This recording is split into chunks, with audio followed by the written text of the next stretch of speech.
Hello, Williamstown golfers, and welcome to Lessons with La, the first installment. I know what you all have been thinking. I just miss that guy's face so much.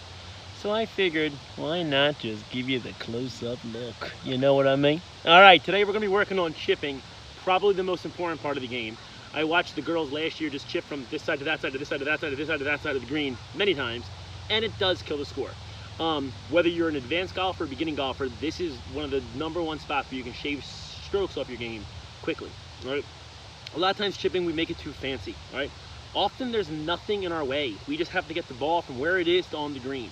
All right? In fact, if you give Coach Rue the ball 20 yards off the green, unless there's a body of water in his way, he's going to have his putter, and he's just going to hard putt that thing as far as he can. All right? So in this case, I'm going to take it easy. I'm going to go with a 9-iron.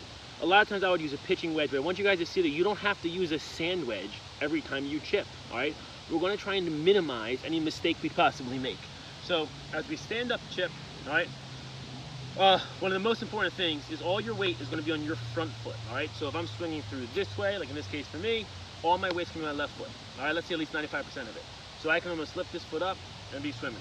All my weight's on my front foot like that. All right. If you look at my arms right here, weight on my front foot, I'm going to get my clubs of my hands a little bit in front, just a little bit in front of the ball like that. All right, there's a little triangle right here that I know with the boys and the girls. I think I talked about that with putting. That with putting, we keep that triangle still. On the chip shot we're doing right now, we're going to do the exact same thing. We're going to keep this triangle right here as still as we possibly can. Essentially, what we want to do is we want to ask our body to do as little as possible. So when you see somebody chip and they do one of these little flip shots like that, you're asking your body to bring the club back, bend your wrist, tweak this, twist that, do this, and then get back to the exact same point. And for an advanced golfer, there's benefits to that. But for a newcomer, let's try and keep it as simple as possible. All right, so I'm gonna get a ball. I wanna give myself a real nice lie, especially as a beginner. Give yourself a nice lie to start. We'll talk about doing that there. Talk about changing that later. I'm gonna get all my weight on my front foot right here. Hands are gonna get a little bit in front. I'm not gonna let that triangle move. I'm just gonna pendulum it like this. And then everything is about confidence. So with a bunch of confidence, put weight on my front foot, look at my target, and just bring the club right to your target. This shot right here should stay nice and low, all right? Only getting a few feet off the ground, and you're gonna roll it up to the green. So when you're doing a shot like this, you're really not looking too much at the flag. With this shot, you're looking more about where do I wanna land it? Where do I wanna land it so that it's gonna roll as close to the flag as possible?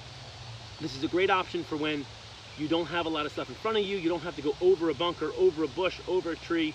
And if you have a fairway in front of you that you can roll it on, I really recommend we do a lot more shots like this with an 8-iron, a 9-iron, or a pitching wedge in your hand, keeping your wrist from bending as opposed to trying to flop the ball from the air.